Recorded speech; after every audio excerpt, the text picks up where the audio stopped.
at $233 million. The chandeliers over the Red Mesa Museum ballroom were throwing off so much light I could see my own hands shaking. My daughter-in-law had just finished a little speech where she called me our sweet family artist and thanked me for letting go of the clutter from a bygone era. People clapped and clinked their glasses. My son looked proud and lost at the same time. I stood up, smoothed the old turquoise scarf at my neck, the one with a bead missing near the fringe, remember that, and took the nearest mic. Play the appraisal. The room went quiet, like someone had shut the lid on a piano mid-song. The gala's AV guy looked to the stage manager. The stage manager looked to me. My jaw was set like concrete in July. I didn't blink. Somewhere in the crowd, I heard Crystal catch on a ring and squeal. Right before the screen flared to life, I heard my daughter-in-law whisper, "What is she doing?" I looked at her, pleasant as a church lady with secrets, and said, "What you should have done months ago." Before I rewind, hit subscribe and tell me where you're watching from in the comments. I love seeing all the places you're tuning in. Phoenix, Tallahassee, Spokane. Say hello. Okay. Let me take you back to how we got here. 10 months earlier, I was 69 years old, newly retired from 41 years of teaching art in Santa Fe public schools and 15 years of running a framing shop out of a garage that smelled like sawdust and coffee. I'm Maggie Rowan, widow, mother of one, and the kind of woman who can fix a mitre corner with her eyes closed if you hand me glue, clamps, and a little patience. I have looked at colour, composition, and people for so long, I can tell you when something's off before any of the parts even move. My husband, Jack, had passed 3 years before. He was a union electrician with a proud belly and calloused hands that made frames at night with me because neither of us knew how to sit still. We built lives around lines and edges, hanging other people's visions so they wouldn't warp. When he died, the silence in the house made even my forks sound too loud in the drawer. I live simple. A little stucco house on a quiet road just north of the old rail tracks. My neighbours are a retired school librarian, a mechanic with 2 old motorcycles he's been promising to fix since 1997, and a widower who feeds the pigeons dried corn, even though I told him twice it's not good for their digestion. There's a chili plant I baby through the first freezes every fall, and a porch swing we bought the day our son, Ben, went off to college. Now, my art collection.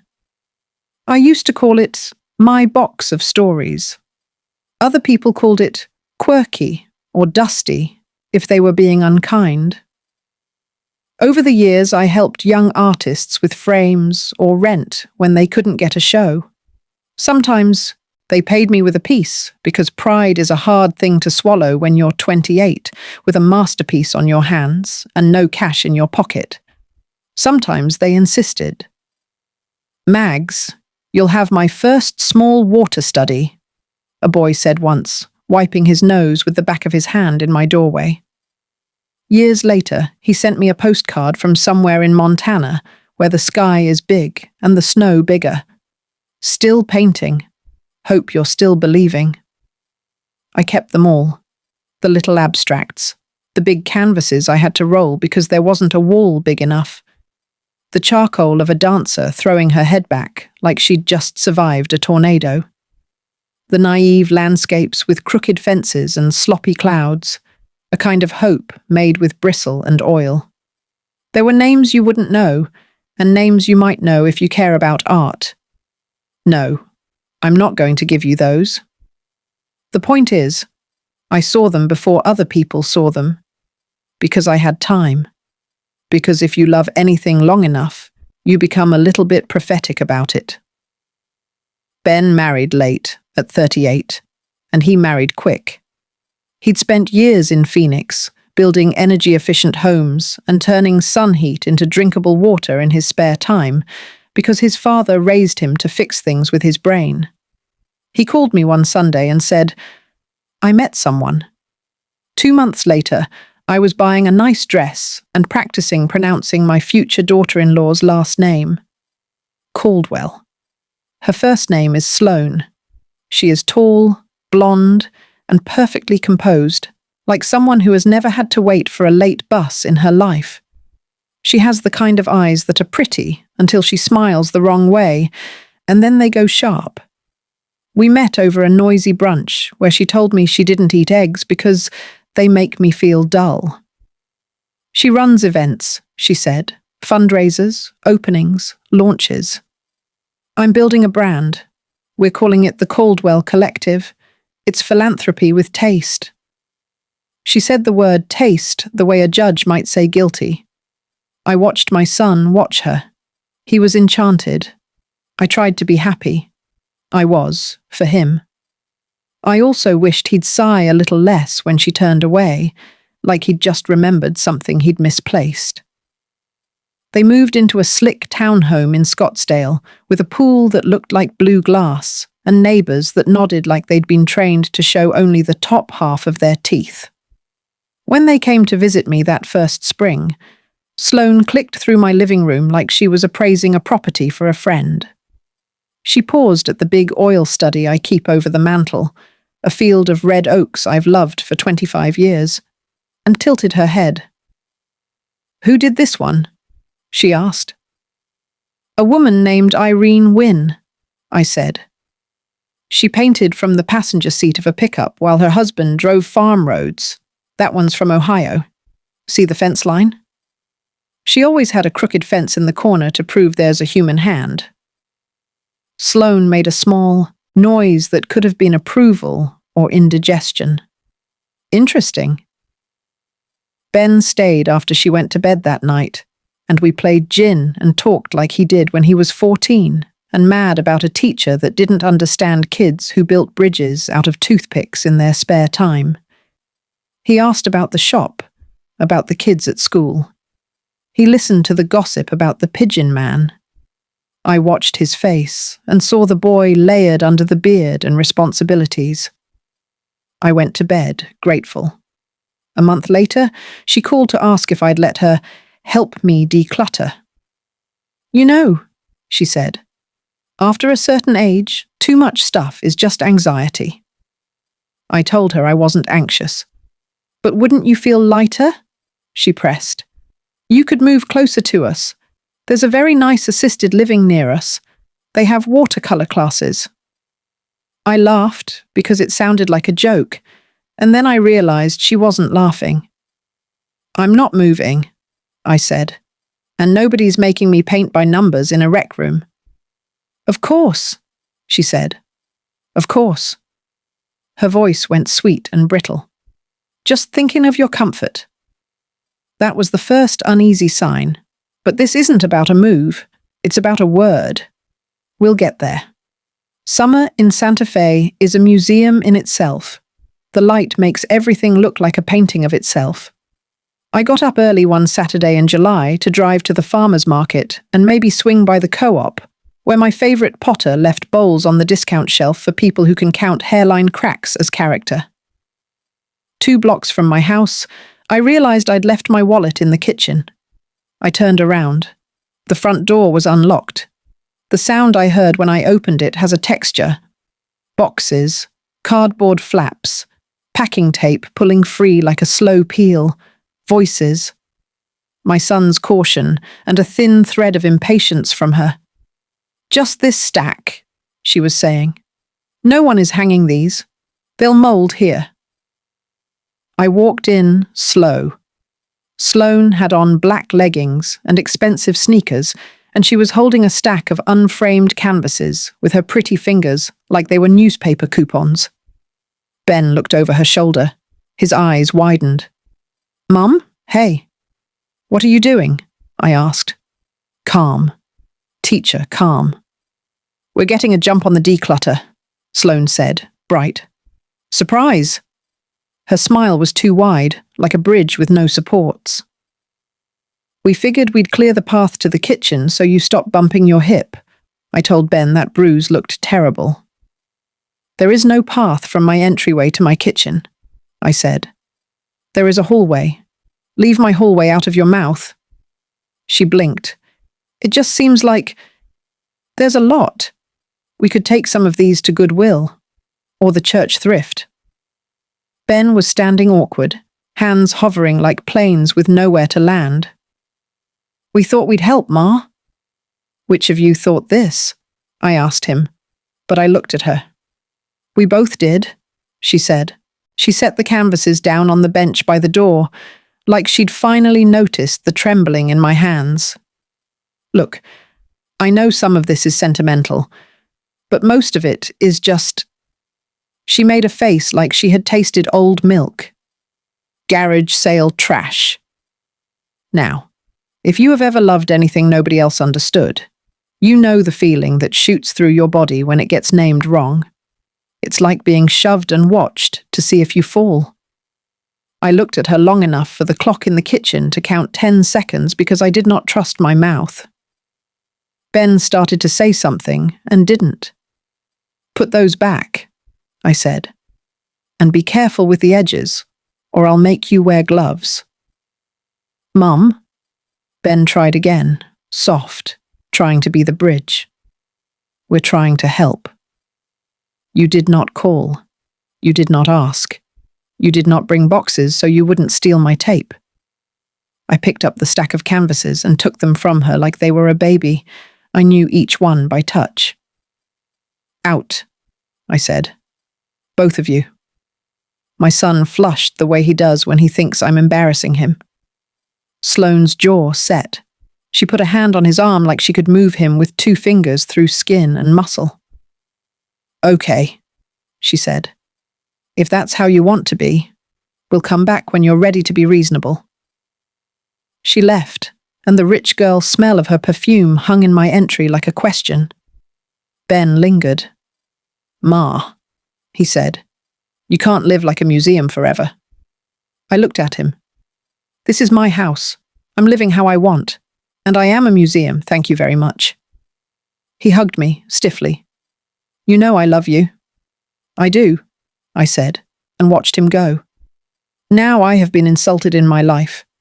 I have been called a bleeding heart, a taskmaster, a witch, a saint. I have been told to sit down and to stand up and to pipe down and to speak up. But something about garage sale trash put a splinter under my skin I couldn't stop feeling. It wasn't the word trash as much as the assumption that what she didn't recognize couldn't possibly be valuable, that my life work was clutter because it didn't match her mood board. I sat down at the kitchen table with a pen and legal pad, and I wrote 3 words: protect the collection. Then I called a friend, not a best friend, a quiet friend. Her name is Ruth Navarro. She is an attorney in Santa Fe who believes in paperwork the way other people believe in God. 10 minutes into my story, she said, "How attached are you to your house?" "Not as attached as I am to my art," I said. "Good," she said. "Then we will wrap your collection in legal barbed wire so tight that anyone who tries to touch it will bleed." "I don't want to hurt anyone," I said. "We're not going to hurt them," she said. "We're going to set boundaries. Boundaries make healthy families." "Tell that to Sloane," I muttered. "I'll tell it to a judge if I have to," she said. "Now, you will need an appraisal, a big, clean, unimpeachable one, preferably by a name that makes rich people sweat a little." I laughed for the first time that day. "You're thinking what I'm thinking." "I'm thinking Sotheby's," she said. I waited for thunder, because saying it felt like I'd invited a god into my kitchen. "Do you have a number?" "I have 3, she said. "And you need to keep your mouth shut. No offense." "I taught middle school," I said. "I know how to keep secrets and how to write names on the board. What am I writing on the board now? The name of a trust, she said, and your son's name, with conditions. Conditions he will be grateful for one day. She worked like a surgeon. I watched her fingers keep time on the desk and thought of my husband tapping out a rhythm on his thighs when he was thinking through a wiring problem. 2 weeks later, I signed papers for an irrevocable trust with a name that still makes me smile. The Rowan Foundation for Living Art. Not grand, not my remembrance. There was also a simple-seeming set of clauses, but one of them had teeth. We'll come back to it, but remember this. Clause 7, subsection C, derogatory disposal, and the phrase public denigration for the purpose of devaluation. Ruth looked at me over her glasses. You are sure, she said, that you want your son's spouse's voice in the same sentence as a trigger for reversion to charity? I am sure, I said, and I will give them plenty of rope to do right by me. Then I called the number Ruth gave me. Her name was Hannah Bellamy, a senior specialist from the auction house in New York. She had a voice like a cello and a laugh that broke into a Midwest twang when she forgot to be professional. Ms. Rowan, she said, I had to Google you to make sure you weren't a prank. You've got some whispers about you. Good whispers? I asked. The best kind, she said. You helped a few people who became somebodies. I helped a lot of somebodies before they were, I said, and they are all still somebodies to me. Well, she said, let's see what we can see. The first day Hannah came, she wore navy slacks and flats and carried a measuring tape like a gunslinger. She had 2 associates with her who took notes and photos, brisk and careful. You're going to hate this, Ms. Rowan, she said, but I need to touch everything. Touch, I said. But if you drop anything, I will make you write 10 lines. She looked confused until I handed her a piece of chalk. Then she grinned. Yes, ma'am. We worked for 3 days. We unrolled and propped and built a temporary wall in my garage just so we could hang things to see them breathe. I made sandwiches and coffee. They didn't take lunch the first day, so I started bringing snacks to them like a mother with teenagers. They loved the pieces I knew were strong. They surprised me by loving some I thought were just my sentimental anchors. This one, Hannah said, staring at a small square canvas of a boy on a bike, is going to make our valuation committee argue with itself. Why? I asked. Because we don't know what to compare it to, she said. Which means someone will try to argue low to be safe, and someone else will argue high because they're not a coward. And then they'll think about you, and about the provenance, and then they'll realize you're the only person who has complete records. I have every letter, I said. I have receipts written on napkins. You're a dream, she said softly. She touched the corner of one envelope like she was touching a cat's ear. The 3rd day, my son stopped by. He wanted to be helpful, and he wanted to impress the people from New York, both at once. He lifted one crate wrong, and Hannah told him so like a nurse who liked him. Sloane stayed in the car and answered emails and looked bored. She came in only once to use the bathroom and wrinkled her nose at the smell of old canvas and oil. At the door she turned. You really think there's money in this? Hannah looked at her without blinking. There's value, she said. Money is just a noisy cousin. Sloane laughed like she was being generous. Well, great. Maybe now we can buy a house big enough for everyone's egos. Ben flinched. Hannah said nothing. I did what women my age do at parties when there's about to be a fight. I put my hands on a cutting board and pretended to care deeply about slicing bread evenly. When the appraisers left, Hannah squeezed my hand. We'll be in touch soon, she said. And Ms. Rowan, don't let anyone bully you. You are sitting on a quiet rocket. Rockets can explode, I said. She smiled. This one's going to the moon. 2 weeks later, I got the appraisal in the mail, and also in a secure link Ruth taught me to open with 2 codes and a prayer.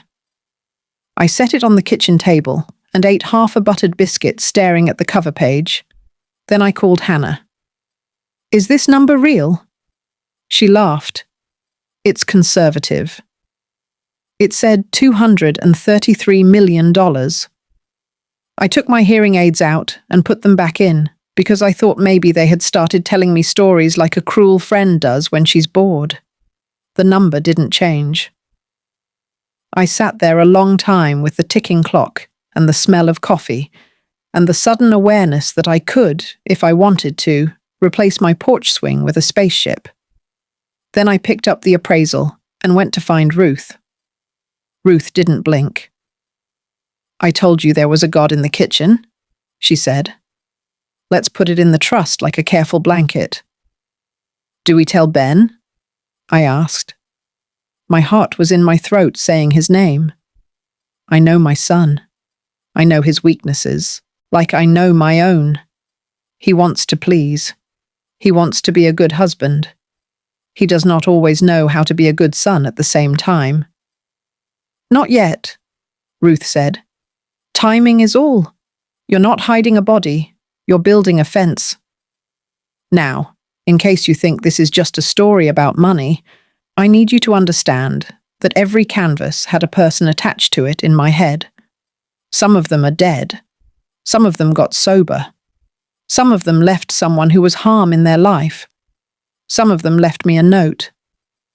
For Maggie, who believed. One of them left me a half-sewn quilt with a string of little asterisks stitched in the corner, because I once told her that when you put stars at the bottom of a page, it makes people look for small miracles. The missing bead on my scarf? That was her bead. She made the scarf too. So you would have something to put around your neck when you needed a reminder, she said. Here's your reminder. Details matter. The week after we filed the trust papers, I was invited to dinner at my son's in Scottsdale. He said, Ma, wear something nice.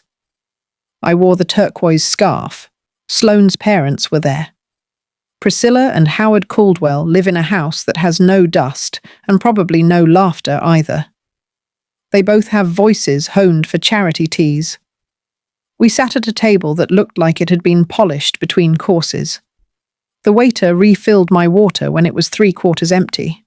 I smiled at him because I knew he was doing what the manager told him to do.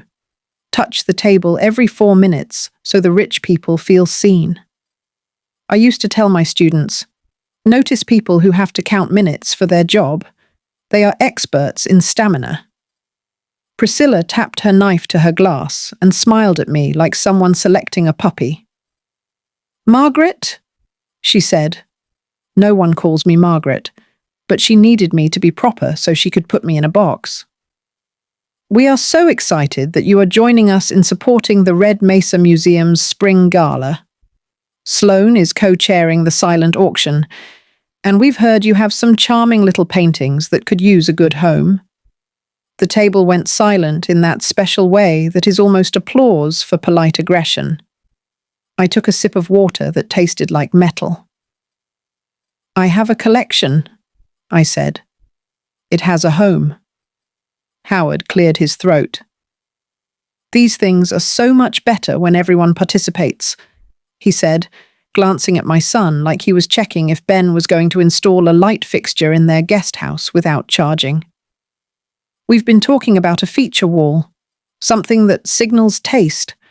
We could display a few in the foyer, on loan, of course. Charming little paintings, I repeated, to be sure I had heard it right. And a feature wall. Sloane put a hand on my arm. Her touch felt like an evaluation, not a comfort. It would be good for the artists, she said. Exposure. Exposure, I said. And if you've ever said that word, To an artist, you should be ashamed of yourself unless you're talking about sunlight and plants. Ben tried to break the tension.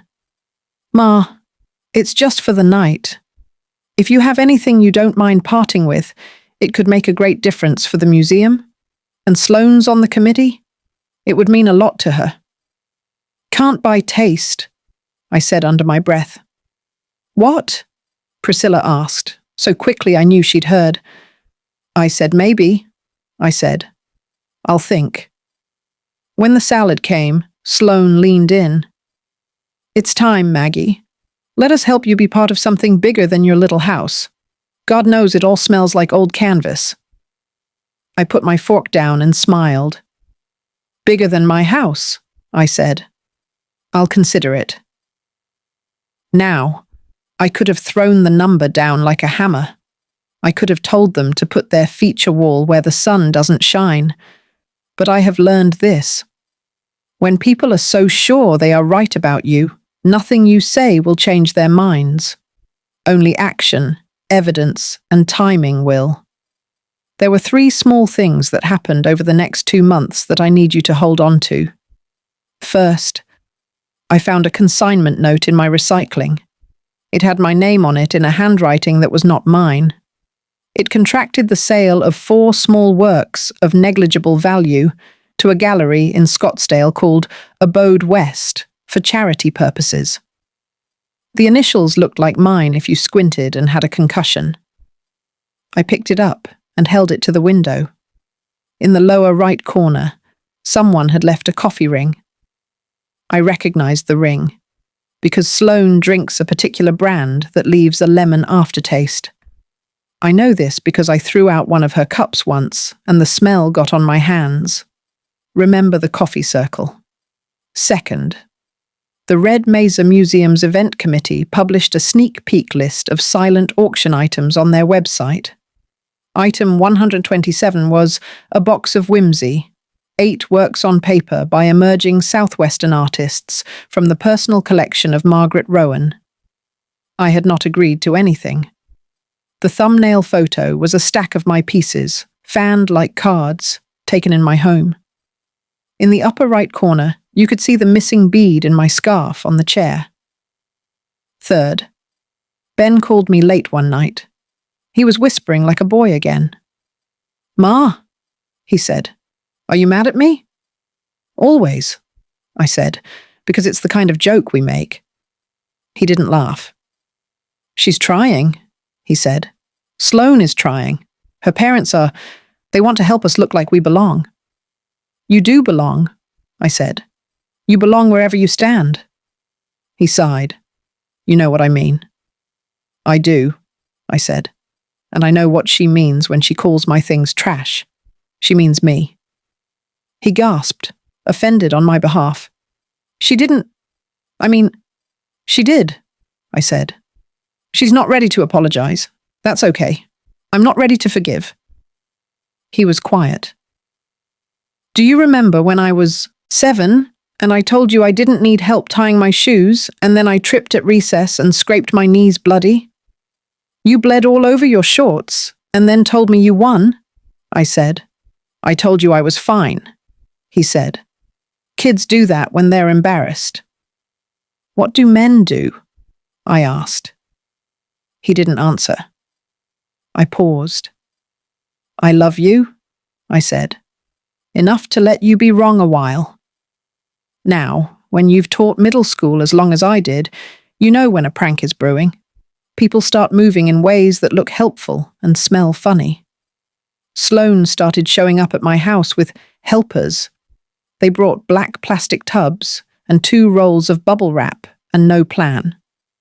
The first time, a woman I had never met told me gently how to wrap a corner in bubble wrap, like I hadn't spent my life teaching children to protect their work.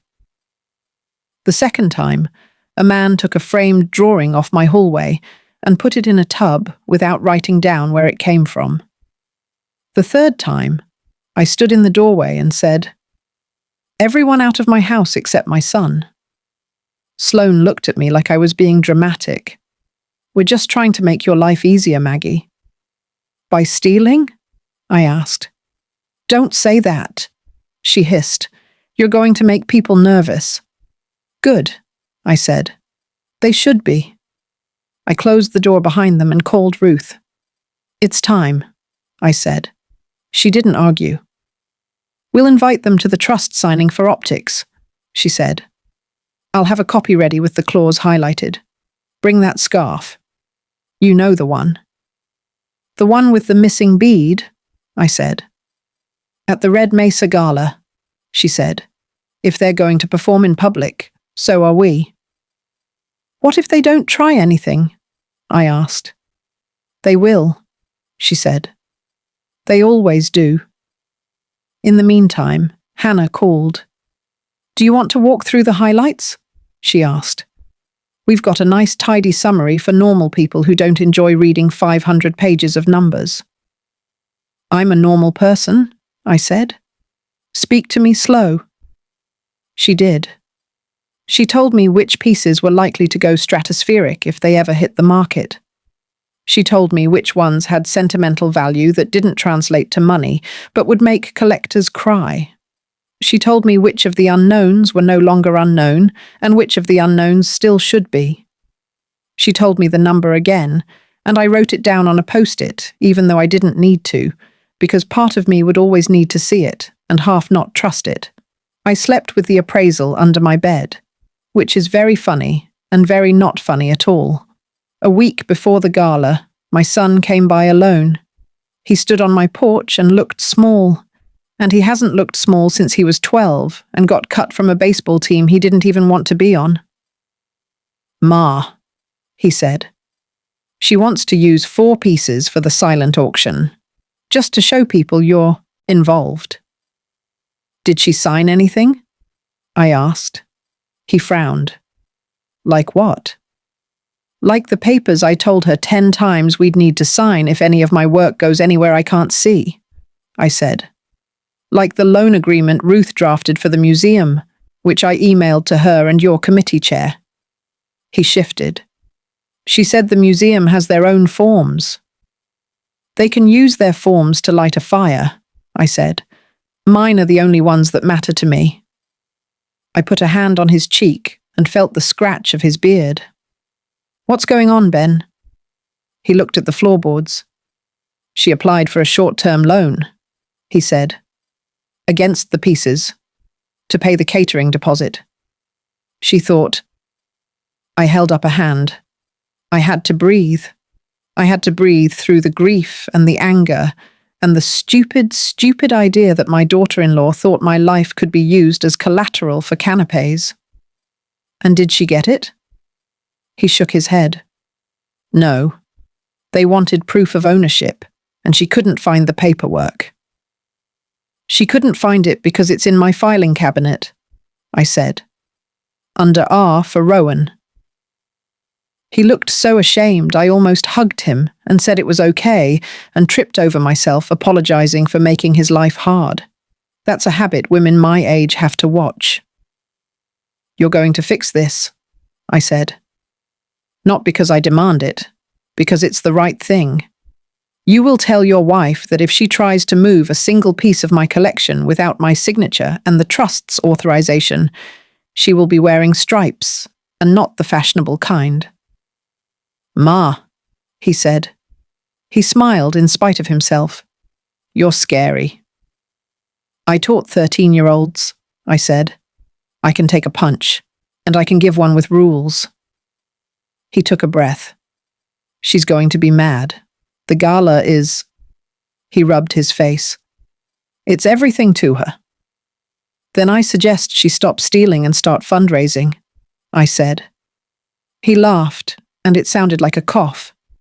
You always make it sound simple. It is, I said. Not easy. Simple. The day of the gala was one of those desert spring days where everything feels clear and possible until the sun goes down, and you remember, that night is its own season. The Red Mesa Museum rises like a ship full of artifacts. The lobby has a staircase where people like to take photos of their dresses, and the rental plants looked tired the way rental plants always do when they miss real sun. I wore a navy dress and my turquoise scarf, the one with the missing bead that catches the eye if you're paying attention. Sloane was queen of everything in that ballroom. She made the kind of rounds you see in movies. She had a clipboard that she pretended gave her authority and a radio tucked in her waistband that squealed at the worst moments. "Margaret," she said when she saw me, "you look precious." She kissed the air near my cheek, and her perfume hit me like a cold cup of tea. "Where is Ben?" I asked. "Parking," she said. "Goodness, you know how he is with those giant trucks. He insists." She rolled her eyes, like his insistence on safety and utility was adorable and backward. "You'll be at our table, of course. We've seated you near the back so you can slip out if it all gets too loud." "That's thoughtful," I said, looking at the stage with the big screen and the podium. "Is that where you'll announce all the items?" She looked proud. "Yes, and the feature wall is in the West Wing. We did it just like my mother's foyer." I followed her. On the wall were 4 small works that did not belong to that evening and did not belong to that wall. They were mine. There was a QR code next to them for bidding. It linked to the museum's bidding app. My spine went cold. "These are not yours," I said. "They are not the museum's. They are mine." "Oh, Maggie," she said. "Don't make a scene. We can work this out at the table, after the presentation." "You made the scene," I said softly. "We're all just walking into it." I turned and told the nearest security guard, who was a woman about my age with a steady gaze, to please keep an eye on those 4 works and not let anyone remove them without me. She nodded, like she'd been waiting for someone to give her a real job tonight. "Yes, ma'am," she said. Her radio crackled. "Unit 3 to the West Wing," someone said. "Stay where you are," she responded. I called Ruth. "It's worse than we thought," I said. "I'm here," she said. "2 tables over from you. I brought a friend." "Who?" I asked. "Arizona Attorney General's office," she said. "If they try to compel the sale or represent the items as donated without paperwork, we can at least make a formal report. You don't have to use it, but you can." "What's his name?" I asked. "Her," Ruth corrected. "Alana Serrano." I took my seat. Ben slipped in beside me, kissed the top of my head, and whispered, "Don't start anything." "I never start anything," I said. "I finish." The speeches started. The first was the museum director, doing the delicate dance between begging and bragging. The second was the mayor, or someone wearing the mayor's smile.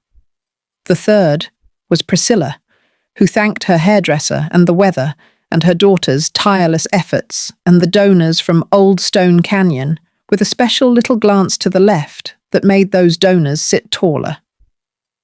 Finally, it was Sloane. She took the stage like she was born under lights. She thanked the sponsors by name, many syllables of names that people like to see in programs. She talked about art as a collective dream we share in public. And I swear to you, I almost stood to clap because the line was good in a way that made me angry. She was almost done when she smiled special at me.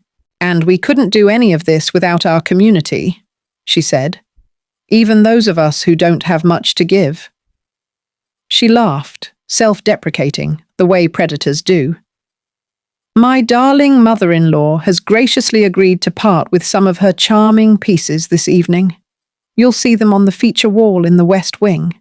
Please bid while they last. It's time to turn your garage sale finds into gala gold." A ripple went through the room. If you've ever heard a room collectively decide whether to be appalled or amused, you know the sound. Someone laughed. Someone else said, "Oh, wow," like a slow clap that never started. Ben's hand tightened around my wrist. I stood. My chair made a sound like it had an opinion. I took 1 step forward, and my knees didn't wobble because I had worn sensible shoes and resolved to be a mountain. "Play the appraisal," I said. The AV guy froze. The stage manager froze. Sloane froze, and then recovered. "We don't have an appraisal video," she said into the mic, puzzled and bright. "But we do have—" "Play the appraisal," I repeated, letting the mic in my hand do the work so everyone could hear. I had coordinated with Hannah and with the museum's AV director because I understand that if you want to kill a snake clean, you don't go in blind. The lights shifted. The screen flickered. The first frame was my living room, bright with afternoon sun and canvas. Hannah's voice came over the speakers, measured and calm. "This is the preliminary walkthrough of the Rowan collection," she said, "filmed with the owner's permission for documentation and training." I turned my body so I could see both the screen and the room. Faces tilted up, mouths opened in little O's. On screen, Hannah measured a frame. A name flashed beneath the image. The kind of value that makes even people who don't care about art sit up straighter. 2 million. 4. 11. Small works with six-figure estimates. A single charcoal drawing that made my throat close. Conservative at 8 million. The room went very quiet. Glassware sang like there were bees in the crystal. Sloane started laughing. "Okay," she said, performing amusement like she could control it by pretending it was hers. "This is very cute." I nodded to the AV tech. He paused the video. I lifted the second mic. "Look at me," I said. "Look at me, and then look at that screen, and then look at me again." My daughter-in-law called my life's work garage sale trash. She tried to consign my property with a forged signature. She attempted to take a loan against it to pay for a party. She listed my pieces on an auction app as a donation without my permission. And then she smiled at me like I should be grateful. Not tonight. Somewhere at the back of the room, someone whispered, "Oh my God." "Tonight," I continued, "you will get to watch consequences in real time." I looked at Ruth. I looked at Alana, who had stood and shown a badge to the museum security politely, like someone demonstrating how to patch a tire. She was already talking to the museum director. "We have an appraisal in hand," I said. "We have a trust. We have a clause. And because I know you love paperwork as much as I do tonight, we have a little reading exercise." "Ruth?" Ruth took the aisle. Her heels didn't click because she wore flats like a woman who knows the difference between being loud and being effective. She carried an envelope. She set it on the podium in front of Sloane. "Open it," she said. Sloane's face had gone a color I can only describe as expensive foundation over fear. She opened the envelope with a hand that shook. Inside was a single page. "Read it," I said. Or maybe I didn't have to. She started. "Clause 7, she said. Derogatory disposal. Should any trustee or listed family member publicly denigrate the collection for the purpose of devaluing or coercing disposal, or attempt to alienate items without written authorization from the trust, the collection reverts entirely to the Rowan Foundation for Living Art, and all proceeds from any sale or donation are irrevocably directed to a community arts center to be established in the city of Phoenix, serving youth and seniors, with no administrative role granted to the offending party." Someone clapped. One clap. It was brave and lonely, and then it was joined by 5, 7, 20, and then a wave. It wasn't gloating, it was relief. Everyone likes to see the rule of law applied with elegance. Sloane's mouth opened and closed. "Are you joking?" She whispered at me into her mic, forgetting she was loud. "Maggie, you can't—" "I can," I said. And I did. I turned to Ben. His face had gone white, like all his blood had gone to fighting fires inside him. He stood up slowly and looked at his wife. He looked at me. He did not know if he was supposed to defend or defect. I took pity. I put a hand on his arm. "Baby?" I said into my mic, which was a mistake and a mercy. The room cooed. "I love you. I am not destroying your life. I am saving mine." The screen blinked back to life. The number appeared. $233,000. The room swallowed air. I heard a fork hit a plate and skitter. I heard the security radio say softly, "Be advised," like it had a sense of humor. I nodded at Alana. She stepped forward. She was kind to Sloane. "Mom," she said, "we need to talk about some paperwork." She looked up into the room. "Ladies and gentlemen, nothing to see here except a remarkable collection and a woman establishing boundaries. Please enjoy your dessert." Her badge flashed. It looked like a star, and I thought of the little asterisks on my quilt. The immediate fallout was messier than movies and cleaner than bar fights. The museum director made a statement with a practiced face. "We take donor rights very seriously." The event staff made a flurry of adjustments with the agility of people who can pivot from a wine spill to a power outage with a smile. The feature wall got a little sign. "On loan, for display only, not for sale." A volunteer put it up so quickly, I wondered if she slept with tape in her pocket. Priscilla Caldwell tried to stand and do damage control. "It seems we've had a misunderstanding," she said. "Margaret, surely—" Ruth stepped in. "No," she said. "Surely not." Howard put a hand on his wife's elbow, like he knew it was time to sit and be quiet. Smart man. Ben followed Alana and Sloane to a corner. I watched him put his hands on his hips, the way he did when he was 15, and had just realized the coach wasn't going to put him in the game no matter how hard he tried. He looked at me once, pleading, and I shook my head once. Firm. This part, he had to do without me. He had to hear his wife deny and spin, and he had to hear an official use words like forgery and fraud and investigation and discrepancy. He had to decide which side of the fence he was on. A woman I didn't know came up to me and squeezed my hand. "My grandmother had quilts," she said. "We gave them to Goodwill when she died because we didn't know. I'm sorry." Another woman said, "I worked for your daughter-in-law years ago. She once told a cashier she didn't tip because he didn't offer bottled water. I think about it still." People tell you their stories when you stand up in public and tell yours. It's a sacred trade. That night ended with no arrests and no screaming. It ended with desserts eaten a little too fast and people leaving early because scandal makes you sleepy. It ended with my son sitting on my porch in the dark, his hands smelling like lemon from the bar and fear. He cried like a man cries when he realizes the person he loves isn't who he thought. He didn't sob. He leaked. He said he was sorry. He said he was blind. He said, "She told me it was junk, Ma. She told me you were hoarding.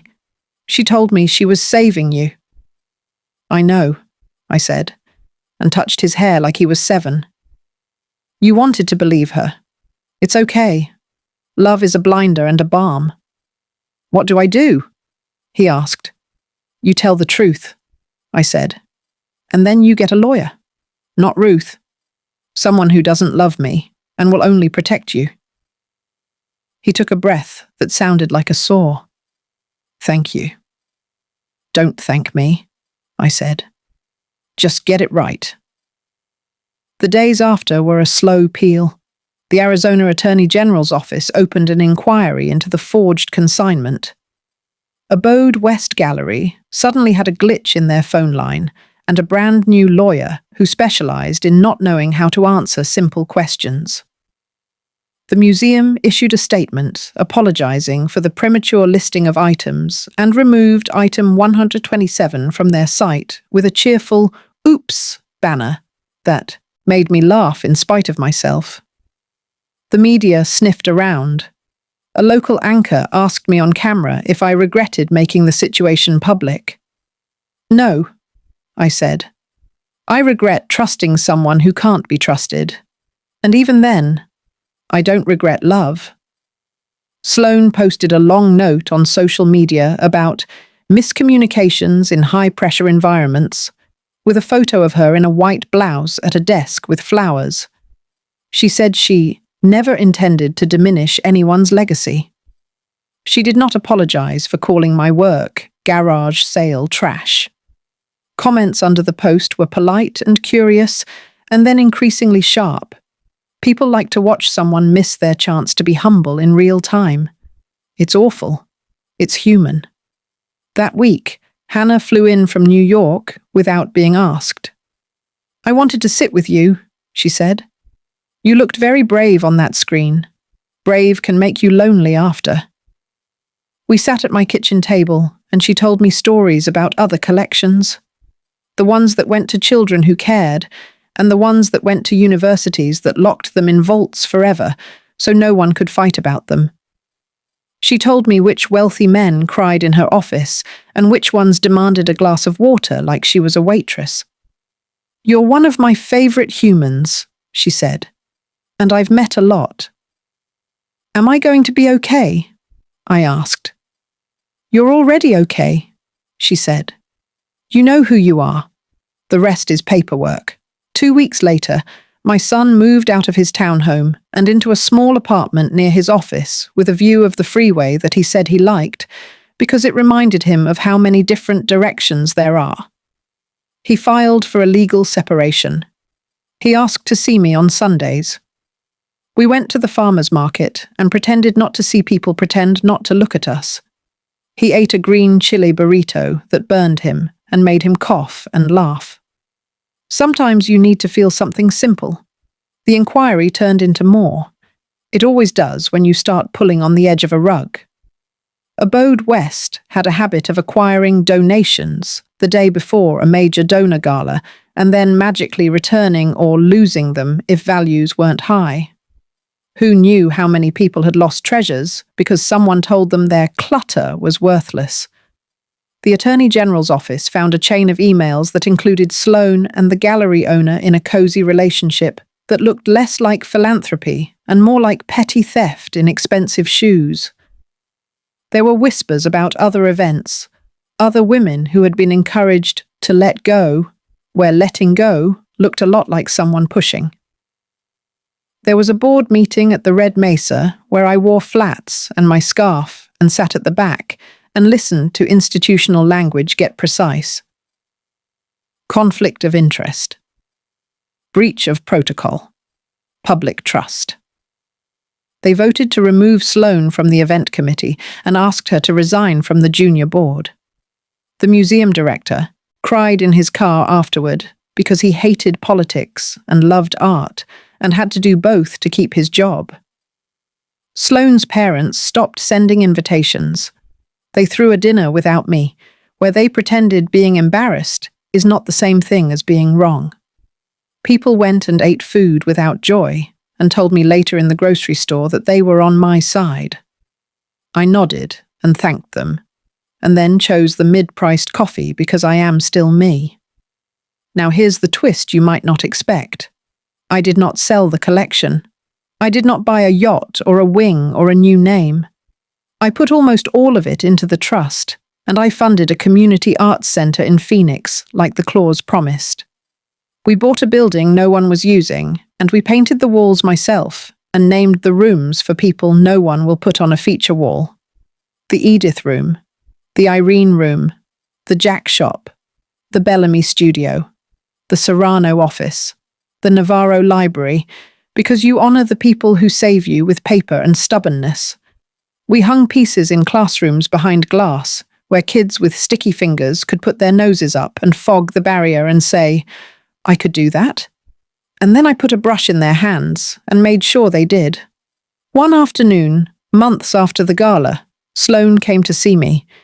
She did not text first. She wore a sweater like an apology, and shoes like she had to choose them from a different shelf than usual. She stood on my porch and stared at the missing bead on my scarf where it hung by the door, like she'd finally noticed it. "Maggie," she said, "can I talk to you?" "I have 7 minutes," I said. That's what I tell my students when they want to explain why they didn't do the assignment. She flinched. "I hate that you hate me." "I don't hate you," I said. "I don't know you. I know the part of you that thinks other people are props and thinks wealth is a moral report card." "That's not fair," she said. She looked like she wanted to take offense and remembered it wasn't serving her. My mother taught me that if you act like you belong, you do. I thought I was helping you act like you belonged." "I belong where I stand," I said. "And if you had asked, I would have told you that." She swallowed. "I'm sorry," she said. Not in a way that fixes anything. "I'm just sorry." She started crying. I did not hand her a tissue. She had to use her sleeve. "I called it trash," she said, "because I thought if I devalued it, you'd let go of it. I wanted control." "I know," I said, "and I'm sorry for me too.